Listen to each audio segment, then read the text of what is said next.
नमस्कार दोस्तों, स्वागत है आप सभी लोगों का सोनू स्टडी क्लास है यूट्यूब चैनल में। दोस्तों मैं आप लोगों को एनसीईआरटी बुक क्लास 12 इतिहास चैप्टर 4 किसान जमींदार और राज्य पर प्रश्न उत्तर मैं आप लोगों को इस वीडियो में बताऊंगा।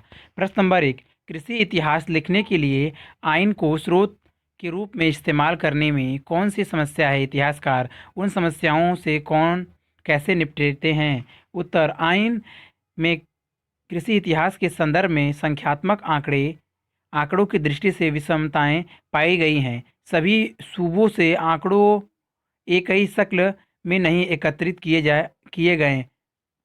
मसलन जहां कई सूबों के लिए जमींदारों की जाति के मुतलिक विस्तृत सूचनाएं एकत्रित की गई, वहीं बंगाल और उड़ीसा के लिए ऐसी सूचनाएं मौजूद नहीं हैं। इसी तरह जहां सूबों के लिए गए राजकोषीय आंकड़े बड़ी तफसील से दिए गए हैं, वहीं उन्हीं इलाकों में कीमतों और मजदूरी जैसे इतने ही महत्वपूर्ण मापदंड इतने अच्छे से दर्ज नहीं किए गए हैं। कीमतों और मजदूरी की दरों की तो विस्तृत सूची आइन में दी गई है। वह साम्राज्य की राजधानी आगरा या इसके इर्द गिर्द के इलाकों से ली गई है। जाहिर है कि देश के बाकी हिस्सों के लिए इन आंकड़ों की प्रासंगिकता सीमित है। इतिहासकार आमतौर पर यह मानते हैं कि इस तरह की समस्याएं तब आती हैं जब व्यापक स्तर पर इतिहास लिखा जाता है। आंकड़ों के संग्रह की अधिकता से छोटी मोटी चूक होना आम बात है और इससे किताबों के आंकड़ों की सच्चाई को कम करके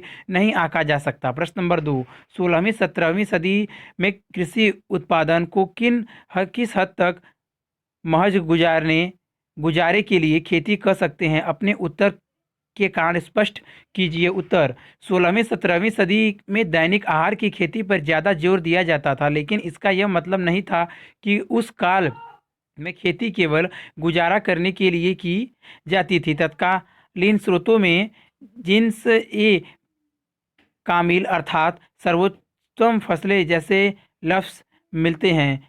मुगल राज्य किसानों को ऐसी फसलों को खेती करने के लिए बढ़ावा देता था क्योंकि इससे राज्य को ज़्यादा कर मिलता था। कपास और गन्ने जैसी फसलें बेहतरीन जिन्स ए कामिल थी। चीनी, तिलहन और दलहन की नकदी फसलों के अंतर्गत आती थी। इससे पता चलता है कि एक औसत किसान की जमीन पर किस तरह पेट भरने के लिए होने वाले उत्पाद और व्यापार के लिए किए जाने वाले उत्पादन एक दूसरे से जुड़े थे। प्रश्न नंबर 3, कृषि उत्पादन में महिलाओं की भूमिका का विवरण दीजिए। अथवा 16वीं-17वीं शताब्दियों के दौरान मुगल साम्राज्य के अंतर्गत कृषि समाज में महिलाओं की भूमिका स्पष्ट कीजिए।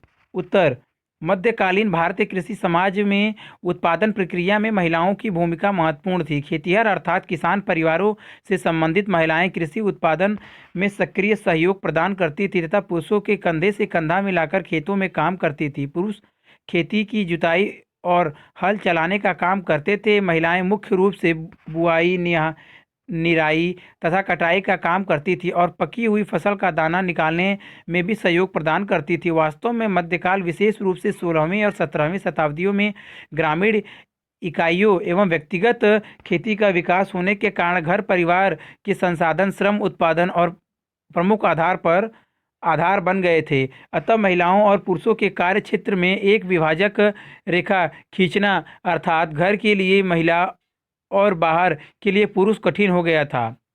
उत्पादन के कुछ पहलू जैसे सूत काटना, बर्तन बनाने के लिए मिट्टी को साफ करना और गूंदना, कपड़ों पर कटाई करना आदि मुख्य रूप से महिलाओं के श्रम पर ही आधारित थे। ऐसा प्रतीत होता है कि किसी वस्तु के वाणिज्यीकरण के साथ साथ उसके उत्पादन के लिए महिला श्रम की मांग में भी वृद्धि होने लगती थी। किसान और दस्तकार महिलाएं न केवल खेती में सहयोग प्रदान करती थी अपितु आवश्यकता होने पर नियोजकताओं के घरों में भी काम करती थी और अपने उत्पादन को बेचने के लिए बाजारों में भी जाती थी। उल्लेखनीय है कि श्रम प्रधान समाज में महिलाओं को श्रम का एक महत्वपूर्ण संसाधन समझा जाता था क्योंकि उनमें बच्चे उत्पन्न करने की क्षमता थी, किंतु बार बार बच्चे को जन्म देने तथा प्रसव के समय मृत्यु हो जाने के कारण महिलाओं की मृत्यु दर बहुत ऊंची थी। अतः समाज में विवाहित महिलाओं की संख्या अधिक नहीं थी।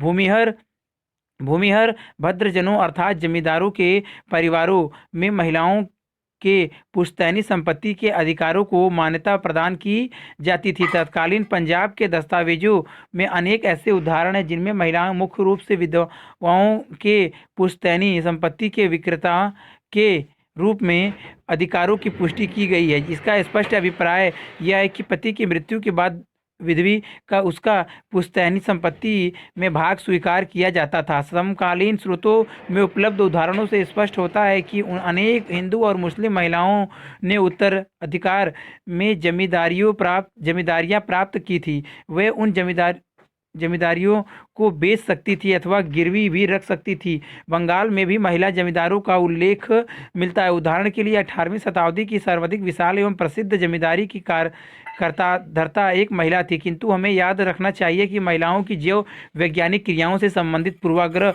अभी विद्यमान थे। उदाहरण के लिए पश्चिम भारत में राज्यस्वला महिलाएं हल अथवा कुम्हार के चाक को नहीं छू सकती थी। इसी प्रकार बंगाल में महिलाओं को मासिक धर्म की अवधि में पान बागानों में जाने की मनाही थी। प्रश्न नंबर 4, विचाराधीन काल में मौद्रिक कारोबार की अहमियत की विवेचना उदाहरण देकर कीजिए। उत्तर 16वीं और 17वीं शताब्दी में कृषि अर्थव्यवस्था में मौद्रिकीकरण का उल्लेखनीय विस्तार हुआ और वस्तु विनिमय पर आधारित अर्थव्यवस्था का स्थान मुद्रा अर्थव्यवस्था ने ले लिया। मुगल सम्राटों की वित्तीय दर आर्थिक नीतियों के कारण साम्राज्य में मुद्रा का संचरण बढ़ने लगा। शाही टकसाल में खुली सिक्का ढलाई की पद्धति ने मुद्रा संरचना को और अधिक विस्तृत बनाया। शीघ्र ही मौद्रिक कारोबार में महत्व में वृद्धि होने लगी। मुगल सम्राटों की राजस्व नीति ने मुद्रा अर्थव्यवस्था की समृद्धि में विशेष रूप से योगदान दिया। 16वीं शताब्दी के प्रारंभिक दशकों में ही राज्य द्वारा किसानों को यह छूट दे दी गई कि वे भू राजस्व का भुगतान नकद अथवा जिन्स के रूप में कर सकते थे। इस सुविधा के परिणाम स्वरूप भारतीय अर्थव्यवस्था में मौद्रिक कारोबार के महत्व में वृद्धि होने लगी। यह सत्य है कि इस काल में ग्रामों में दस्तकार विशाल संख्या में रहते थे और उन्हें उनकी सेवाओं के बदले प्राय जिन्स के रूप में अर्थात उत्पादन के रूप में भुगतान किया जाता था। किंतु हमें इस काल में सेवाओं के बदले नगद भुगतान के उदाहरण भी उपलब्ध होते हैं। उदाहरण के लिए 18वीं शताब्दी के स्रोतों में बंगाल में जजमानी नामक एक व्यवस्था का उल्लेख मिलता है। इसके अंतर्गत बंगाल में जमींदार लोहारों, बढ़इयों और सुनारों तक को उनकी सेवाओं के बदले रोज का भत्ता तथा रखने के लिए नकदी देते थे।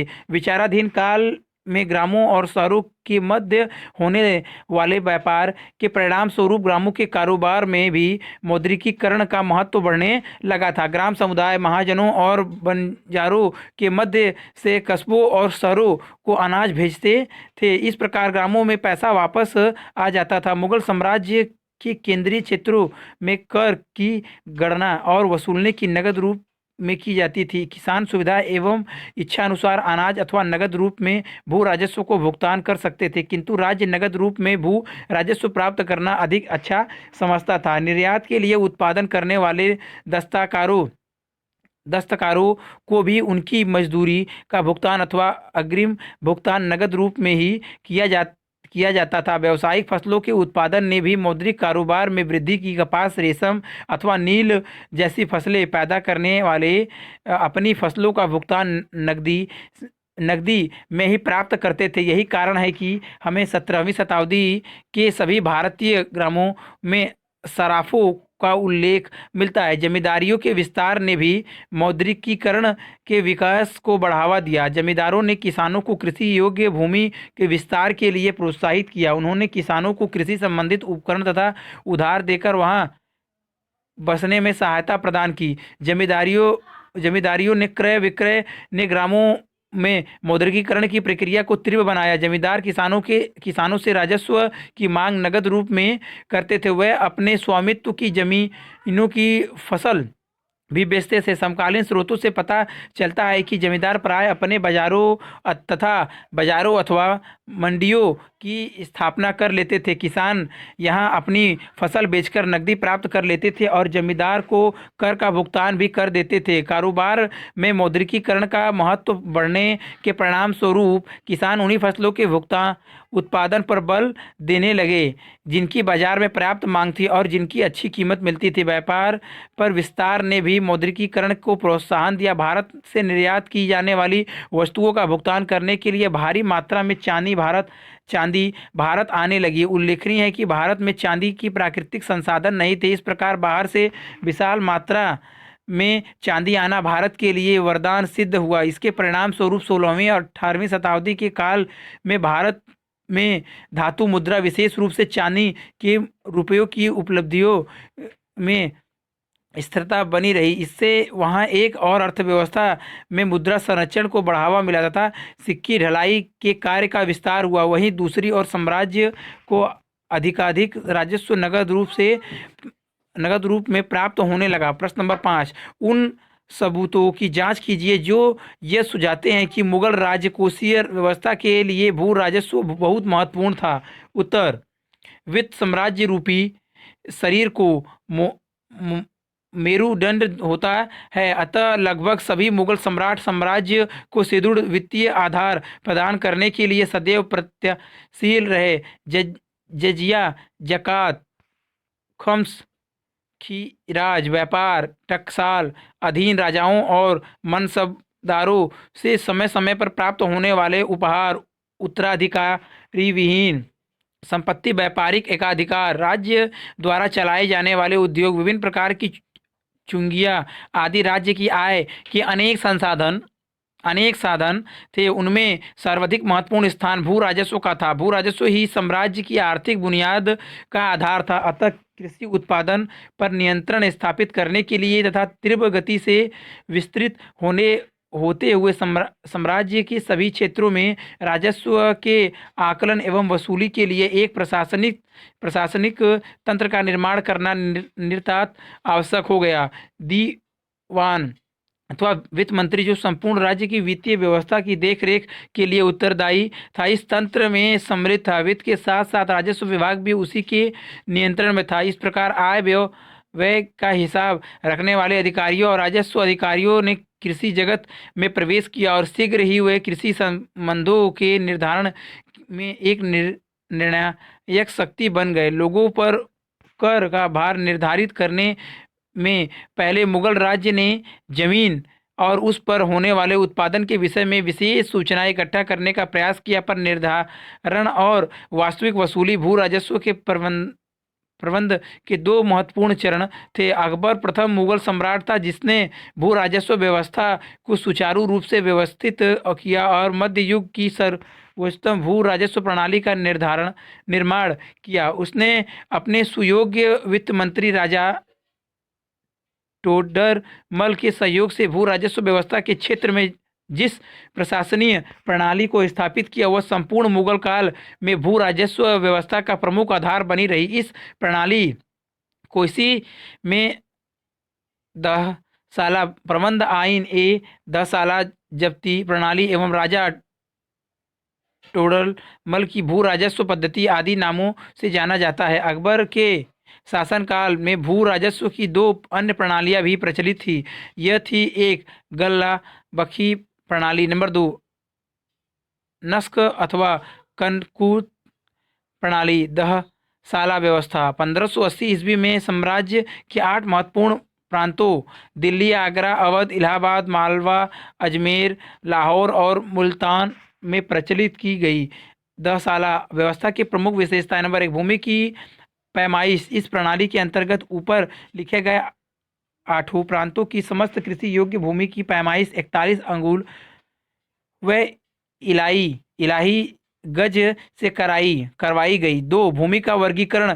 पैमाइश के बाद कासत की निरंतरता के आधार पर समस्त भूमि को पोलज, परौती, चचर और बंजर इन 4 भागों में विभक्त कर दिया गया। पोलज सर्वाधिक उपजाऊ भूमि थी जिस पर सदैव कासत होती थी। परौती अपेक्षाकृत कम उपजाऊ थी। 2-3 वर्ष तक निरंतर खेती करने के उपरांत इसे एकाध वर्ष के लिए प्रति खाली छोड़ दिया जाता था। छर भूमि को एक फसल के बाद पुनः उर्वरा शक्ति प्राप्त करने के लिए 3-4 वर्ष के लिए खाली छोड़ना पड़ता था। बंजर सर्वाधिक निम्न कोटि की भूमि थी। राज्य का भाग निश्चित करना, जैसा कि पहले बताया जा चुका है, कर निर्धारण और वास्तविक वसूली मुगल भू राजस्व प्रबंधन के दो महत्वपूर्ण चरण थे। वास्तविक वसूली अर्थात अपना भाग अधिक से अधिक रखने का प्रयत्न करना था, किंतु स्थानीय परिस्थितियों के कारण कभी कभी वास्तव में इतनी वसूली नहीं हो पाती थी, इसलिए जमा और हासिल हासिल में काफ़ी अंतर हो जाता था। पोलज और पर्वतीय श्रेणियों की भूमि से राज्य उपज का 1/3 भाग भू राजस्व के रूप में लेता था। नगद मूल्य निश्चित करना, कर को नगद दर वस्तुर में परिवर्तन करने के लिए भिन्न भिन्न हलकों की पिछले 10 वर्षों की औसत दरों के आधार पर दर सूचियाँ तैयार की जाती थी और उन सूचियों के आधार पर राज्य का भाग अनाज से नगद धनराशि के रूप में परिवर्तित कर लिया जाता था। राज्य नगद रूप में भू राजस्व प्राप्त करना अधिक अच्छा समझता था। गल्ला बख्शी प्रणाली सिंध, कश्मीर, काबुल, कंधार और गुजरात में भू राजस्व की परंपरागत प्रणाली ही प्रचलित रही, जिसे गुल्ला बख्शी अथवा बटाई के नाम से जाना जाता है। नरक अथवा कनकूट प्रणाली मुगल साम्राज्य के कुछ भागों जैसे बंगाल, उड़ीसा और बरार के नरक अथवा नरकूत प्रणाली का प्रचलन था। भूमि कर वर्ष में 2 बार, पहली बार रबी की फसल और दूसरी बार खरीफ की फसल पकने पर सीधे किसानों से वसूल किया जाता था। सरकार की ओर से किसान को पट्टा नामक एक पत्र दिया जाता था और किसान कबूलियानामा पर हस्ताक्षर करके सरकार को देता था। भू राजस्व प्रबंधन के संबंध में उठाए गए इन कदमों से यह भली भांति स्पष्ट हो जाता है कि मुगल राजकोषीय व्यवस्था के लिए भू राजस्व अत्यधिक महत्वपूर्ण था। निम्नलिखित पर एक लघु निबंध लिखिए, लगभग 250-300 शब्दों में। प्रश्न नंबर 6, आपके मुताबिक कृषि समाज में सामाजिक व आर्थिक संबंधों को प्रभावित करने में जाति किस हद तक एक कारक थी? उत्तर, 16वीं-17वीं शताब्दी के काल में भारत एक कृषि प्रधान देश था। देश की लगभग 85% जनसंख्या ग्रामों में निवास करती थी और प्रत्यक्ष अथवा अप्रत्यक्ष रूप से कृषि संबंधित थी। ग्राम कृषक समाज की मौलिक इकाई था। किसान ग्रामों में रहकर कृषि कार्य करते थे। वे पूरा साल अलग अलग मौसम में पैदावार से जुड़ी विभिन्न गतिविधियां जैसे जमीन की जुताई, बुआई, बीज बोना और कटाई में व्यस्त रहते थे। कृषि समाज में सामाजिक आर्थिक संबंधों के निर्धारण में जाति की भूमिका कठोर जाति व्यवस्था भारतीय समाज की एक महत्वपूर्ण विशेषता थी। समाज अनेक जातियों तथा उपजातियों में विभक्त था, जिनकी संख्या 2000 से भी अधिक थी। उन जाति के लोग निम्न जातियों से घृणा करते थे तथा उनसे किसी प्रकार का संबंध नहीं रखते थे। निम्न जातियों के लोग विशेष शूद्र, जिनकी जनसंख्या कुल हिंदू जनसंख्या के लगभग 20% थी, स्वर्ण अर्थात उच्च जाति हिंदुओं द्वारा अछूत समझे जाते थे। व्यवसाय जाति के आधार पर निर्धारित किए जाते थे। स्वाभाविक रूप से कृषि समाज में सामाजिक एवं आर्थिक संबंधों के निर्धारण में जाति की भूमिका महत्वपूर्ण होती थी। जाति एवं जाति जैसे अन्य भेदभावों ने खेतीहर किसानों को अनेक भागों में विभक्त कर दिया था। यद्यपि कृषि योग्य भूमि का अभाव नहीं था, तथापि कुछ जातियों के लोगों से केवल निम्न समझे जाने वाले कार्य ही करवाए जाते थे। खेतों की जुताई का कार्य अधिकांश ऐसे लोगों से कराया जाता था जो स्वर्ण हिंदुओं द्वारा निम्न समझे जाने वाले कार्यों को करते थे अथवा खेतों में मजदूरी करते थे। जाति संस्था के नियंत्रण के कारण उनके पास पर्याप्त अधिक संसाधन नहीं होते थे। परिणाम स्वरूप ग्रामीण समुदाय के एक विशाल भाग का निर्माण करने वाले यह लोग व्यवस्थापूर्वक दरिद्रता का जीवन व्यतीत करते थे। उच्च जाति हिंदू शूद्रों से घृणा करते थे और उनके साथ किसी प्रकार का सामाजिक मेलजोल नहीं रखते थे। हिंदुओं के घनिष्ठ संपर्क में रहते रहते मुसलमानों में भी जातीय भेदभाव का प्रसार होने लगा था। निम्न जातियां हिंदुओं के समान निम्न जातीय मुसलमानों को भी गरीब और तंगहाली का जीवन जीना पड़ता था। वह न तो उच्च जातीय मुसलमानों की बस्तियों में रह सकते थे और न उनके साथ सामाजिक संबंध स्थापित कर सकते थे। मुस्लिम समुदायों में हलाल खोरान जैसे नीच कामों को करने वाले लोग ग्राम की सीमाओं के बाहर रहते थे। इसी प्रकार बिहार में मल्ला हजादारू दाओं को निम्न जाति समझा जाता था। उनकी स्थिति दासों से बेहतर नहीं थी। निम्न जातियों से संबंधित लोगों, चाहे वे हिंदू थे अथवा मुसलमान, को न तो समाज में सम्मिलित स्थान प्राप्त था और न ही उनकी आर्थिक दशा अच्छी थी। ऐसा प्रतीत होता था कि मध्यकालीन भारतीय समाज में जाति, गरीबी और सामाजिक स्तर के मध्य प्रत्यक्ष संबंध था। उदाहरण के लिए, यद्यपि ग्राम पंचायत में भिन्न भिन्न जातियों और संप्रदायों का प्रतिनिधित्व होता था, किंतु इनमें छोटे मोटे एवं नीच काम करने वाले खेतिहर मजदूरों को संभवतः कोई प्रतिनिधित्व नहीं दिया जाता था। इस प्रकार यह स्पष्ट हो जाता है कि कृषि समाज में सामाजिक एवं आर्थिक संबंधों का निर्धारण मुख्य रूप से जाति द्वारा ही किया जाता था। उल्लेखनीय है कि कृषि समाज की मध्यम वर्गों में स्थिति इस प्रकार की नहीं थी। उदाहरण के लिए 17वीं शताब्दी में मारवाड़ में लिखी गई एक पुस्तक में राजपूतों का उल्लेख किसानों के रूप में किया जाता है। इस पुस्तक में जाटों को भी किसान बताया गया है, किंतु जाति व्यवस्था में उन्हें राजपूतों की अपेक्षा नीचा स्थान दिया गया था। इसी प्रकार आधुनिक उत्तर प्रदेश के वृंदावन क्षेत्र में रहने वाले गौरव समुदाय के लोग शताब्दियों से जमीन की जुताई का कार्य करते थे, किंतु 17वीं शताब्दी में उनके द्वारा राजपूत होने का दावा किया गया। पशुपालन तथा बागवानी के काम को करने वाले अहीर, गुजर और माली जैसी जातियों का सामाजिक स्तर भी उनकी आर्थिक उन्नति के साथ साथ उन्नत होने लगा। पूर्वी क्षेत्रों में सदगोप एवं केवर जैसी पशुपालन और मछुआरी, मछली पकड़ने वाली जातियां भी सामाजिक स्तर में ऊपर उठकर किसानों जैसी स्थिति को प्राप्त करने लगी। इस प्रकार स्पष्ट हो जाता है कि मध्यकालीन कृषि समाज में सामाजिक एवं आर्थिक संबंधों के निर्धारण में जाति का महत्वपूर्ण भाग था, किंतु हमें यह भी याद रखना चाहिए कि मध्यम क्रम में आने वाली जातियों का सामाजिक स्तर उनकी आर्थिक स्थिति में उन्नति होने के साथ साथ उन्नत होने लगा था। प्रश्न नंबर 7, 16वीं और 17वीं सदी में जंगल वासियों की जिंदगी किस तरह बदल गई? उत्तर, वाणिज्य खेती का असर जंगल वासियों की जिंदगी पर भी पड़ता था। जंगल में उत्पादन जैसे शहद, मधुमेह और लाख की बहुत मांग थी। लाख जैसी कुछ वस्तुएं तो 17वीं सदी में भारत से समुद्र पार होने वाले निर्यात की मुख्य वस्तुएं थी। हाथी भी पकड़े और बेचे जाते थे। व्यापार के तहत वस्तुओं की अदला बदली भी होती थी। कुछ कबीले भारत और अफगानिस्तान के बीच होने वाले ज़मीनी व्यापार में लगे थे, जैसे पंजाब का लोहानी कबीला। इस कबीले के लोग गांवों और शहरों के बीच होने वाले व्यापार में भी शिरकत करते थे। सामाजिक कारणों से भी जंगलवासियों के जीवन में बदलाव आए। कबीलों के भी सरदार होते थे। कई कबीलों के सरदार जमींदार बन गए, कुछ तो राजा भी हो गए। ऐसे में उन्हें सेना खड़ी करने की जरूरत हुई। उन्होंने अपने ही खानदान के लोगों को सेना में भर्ती किया या फिर अपने ही भाई बंधुओं से सैन्य सेवाओं की मांग की। हालांकि कबीलाई व्यवस्था से राजतांत्रिक प्रणाली की तरफ संक्रमण बहुत पहले ही शुरू हो चुका था, लेकिन ऐसा लगता है कि 16वीं सदी में आकर ही यह प्रक्रिया पूरी तरह से विकसित हुई।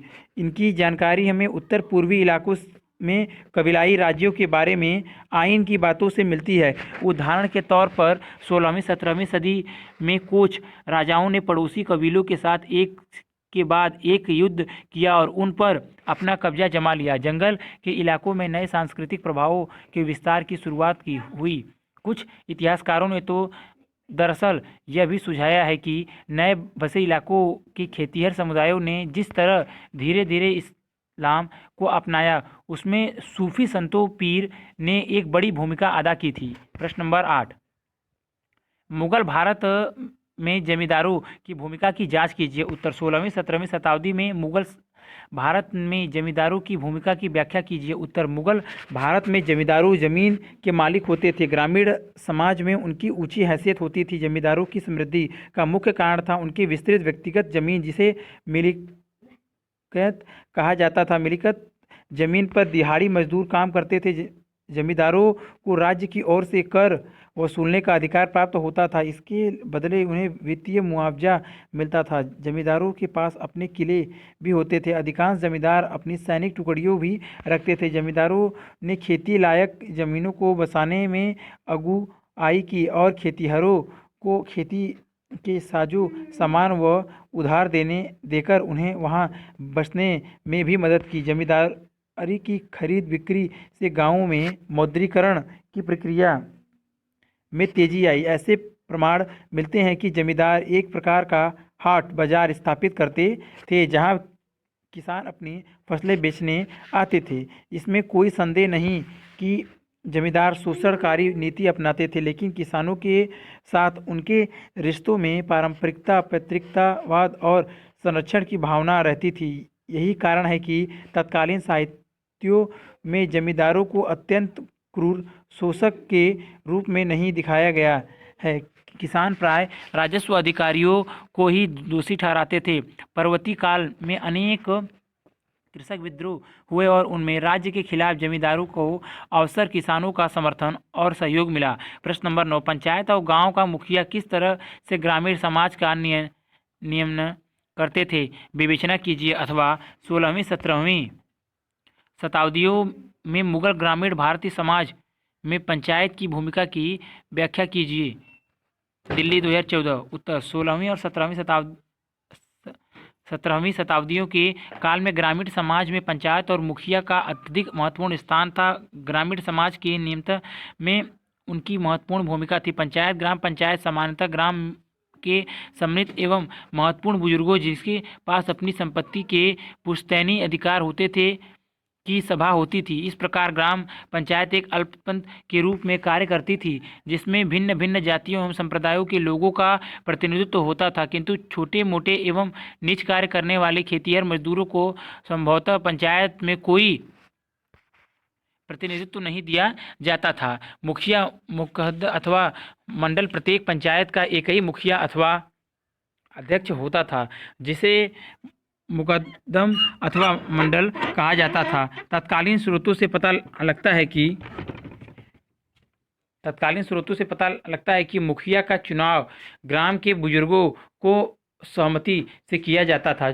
चुनाव के बाद उसे जमींदार से स्वीकार करवाना आवश्यक था। मुखिया अपने पद पर तभी तक बना रह सकता था जब तक उसे ग्राम के बुजुर्गों का विश्वास प्राप्त होता था। बुजुर्गों का विश्वास खोने के बाद ही उसे अपने पद से वंचित होना पड़ता था। पंचायत के कार्य एवं आय के स्रोत पंचायत ग्राम की हर प्रकार की व्यवस्था के लिए उत्तरदायी होती थी। ग्राम की रक्षा, स्वास्थ्य एवं सफाई, प्रारंभिक शिक्षा, न्याय, सिंचाई, निर्माण कार्य, मनोरंजन, जन सामान्य के नैतिक धार्मिक विकास की व्यवस्था आदि सभी कार्य पंचायत के द्वारा ही किए जाते थे। ग्राम की आय एवं व्यय के हिसाब रखना मुखिया का एक प्रमुख कार्य था। वह पंचायत के पटवारी की सहायता से इस कार्य को संपन्न करता था। प्रत्येक पंचायत का अपना कोष अथवा खजाना होता था जिसमें ग्राम के प्रत्येक व्यक्ति द्वारा योगदान किया जाता था। कोष की धनराशि से ही पंचायत के विभिन्न प्रकार के खर्चे को चलाया जाता था। समय समय पर ग्राम का दौरा करने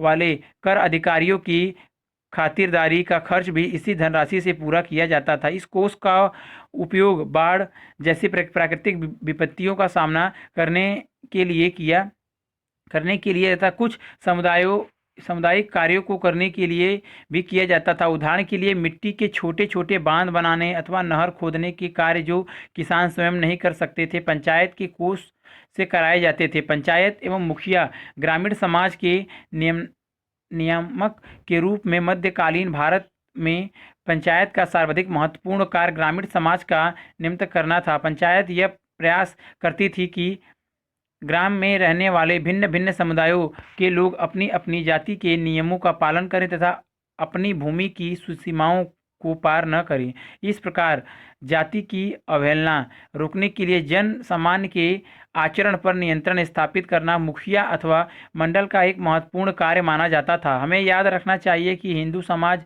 में जाति नियम अत्यधिक कठोर थे। पूर्वी भारत में सभी विवाह मंडल की उपस्थिति में संपन्न किए जाते थे। जाति नियम की किसी भी प्रकार अवहेलना करने वाले व्यक्ति को कठोर सजा का भागीदार बनना पड़ता था। पंचायत उस पर जुर्माना लगा सकती थी अथवा उसे जाति से बहिष्कृत करने जैसी कठोर सजा भी दे सकती थी। जाति बहिष्कार की सजा 3 रूपों में दी जाती थी। अपराधी व्यक्ति के जाति से अन्य सदस्यों के साथ खान पान का प्रतिबंध लगाकर, जाति में विवाह संबंधों पर निषेध लगाकर, अभियुक्त को संपूर्ण सामान्य समुदाय से बाहर निकालकर, जाति से निकाला गया व्यक्ति ग्राम समुदाय की दृष्टि में भी अपराधी माना जाता था। उसे पंचायत द्वारा निर्धारित समय के लिए ग्राम छोड़ना पड़ता था और इस अवधि में वह अपनी जाति और व्यवसाय अर्थात पेशे से भी वंचित हो जाता था। किंतु हमें याद रखना चाहिए कि संपूर्ण जाति समुदाय से बाहर कर देने जैसी कठोर सजा केवल कुछ ही समय के लिए ही जाती थी। वास्तव में इन नियमों एवं नीतियों का प्रमुख उद्देश्य जाति संबंधित रीति रिवाजों की अवहेलना पर नियंत्रण स्थापित करना था, ताकि समाज में व्यवस्था बनी रहे। जाति पंचायत ग्राम पंचायत के अतिरिक्त ग्राम में प्रत्येक जाति की अपनी पंचायत भी होती थी। इसे जाति पंचायत के नाम से जाना जाता था। मध्यकालीन भारतीय समाज में जाति पंचायतों का अत्यधिक महत्व था और यह बहुत शक्तिशाली होती थी। जाति पंचायतों शक्तिशाली निकायों के रूप में अनेक महत्वपूर्ण कार्य करती थी। वह भिन्न भिन्न जातियों के मध्य होने वाली दीवानी के झगड़े का फैसला करती थी। जमीन से संबंधित दावेदारियों के झगड़ों का फैसला भी जाति पंचायतों द्वारा किया जाता था। जाति पंचायतों का एक प्रमुख कार्य जाति विशेष के सदस्यों के आचरण को नियंत्रित करना था। वह विवाह संबंधों में जातिगत मापदंडों के अनुसरण पर बल देती थी और यह निश्चित करती थी कि विवाह संबंधों में जातीय मापदंडों का पालन किया जा रहा था या नहीं। ग्राम के उत्सवों में जाति के किस सदस्य को कितना महत्व दिया जाएगा, इसका निश्चय भी जाति पंचायत के द्वारा ही किया जाता था। फौजदारी के मामलों के अतिरिक्त अन्य अधिकांश मामलों में राज्य भी जाति पंचायत के निर्णयों को महत्व देता था। जाति पंचायत अपने सदस्यों के हितों की रक्षा करती थी तथा उनके साथ होने वाले अन्याय के विरुद्ध आवाज उठाती थी। यदि ऊंची जातियों के लोगों अथवा राज्य के अधिकारियों द्वारा जबरदस्ती कर वसूल किया जाता था अथवा बलपूर्वक व्यवहार के लिए विवश किया जाता था, तो इनकी शिकायत जाति पंचायत से की जा सकती थी। हमें याद रखना चाहिए कि निचली जाति के किसानों तथा राज्य के अधिकारियों अथवा स्थानीय जमींदारों से संबंधित झगड़ों में पंचायत का निर्णय सभी मामलों में एक जैसा नहीं होता था। उल्लेखनीय है कि जाति पंचायत के निर्णय सदैव निष्पक्ष नहीं होते थे। प्रभावशाली एवं साधन संपन्न व्यक्तियों के प्रति यह प्राय उदार निर्णय लेती थी। कभी कभी व्यक्तिगत देश के आधार पर भी जाति बहिष्कार जैसा कठोर सजा दी जाती थी। हमें यह भी याद रखना चाहिए कि संपन्न और उच्च वर्गों की अपेक्षा निर्धनों तथा निम्न वर्गों पर पंचायत का प्रभाव अधिक होता था। इसका प्रमुख कारण यह था कि संपन्न और उच्च वर्गों के लोग पंचायत के आपत्तिजनक फैसलों के विरुद्ध कचहरियों और न्यायालयों में जाने को तैयार रहते थे, किंतु निम्न जातीय और निर्धन व्यक्ति अपनी अज्ञानता और आर्थिक स्थिति के कारण ऐसा करने में असमर्थ थे। मानचित्र कार्य प्रश्न नंबर 10। विश्व के बहिरेखा वाले नक्शे पर उन इलाकों को दिखाएं जिनका मुगल साम्राज्य के साथ आर्थिक संपर्क था। उन इलाकों के साथ यातायात मार्ग को भी दिखाएं। उत्तर स्वयं करें। परियोजना कार्य कोई एक। प्रश्न नंबर 11। पड़ोस के एक गांव का दौरा कीजिए। पता कीजिए कि वहां कितने लोग रहते हैं, कौन सी फसलें उगाई जाती हैं, कौन से जानवर पाले जाते हैं, कौन से दस्तकार समूह रहते हैं, महिलाएं जमीन की मालिक हैं या नहीं, और वहाँ की पंचायत किस तरह का काम करती है। जो अपने 16वीं 17वीं सदी के बारे में सीखा है उससे इस सूचना की तुलना करते हुए समानताएं नोट कीजिए। परिवर्तन और निरंतरता दोनों की व्याख्या कीजिए। उत्तर स्वयं करें। प्रश्न नंबर 12। आइन का एक छोटा सा अंश चुन लीजिए, इसे ध्यान से पढ़िए और इस बात का ब्यौरा दीजिए कि इसका इस्तेमाल एक इतिहासकार किस तरह से कर सकता है। उत्तर स्वयं करें। अगर वीडियो अच्छी लगी तो वीडियो को लाइक करें, शेयर करें, कमेंट करें और नेक्स्ट वीडियो के लिए चैनल को सब्सक्राइब जरूर करें। Thank you for watching.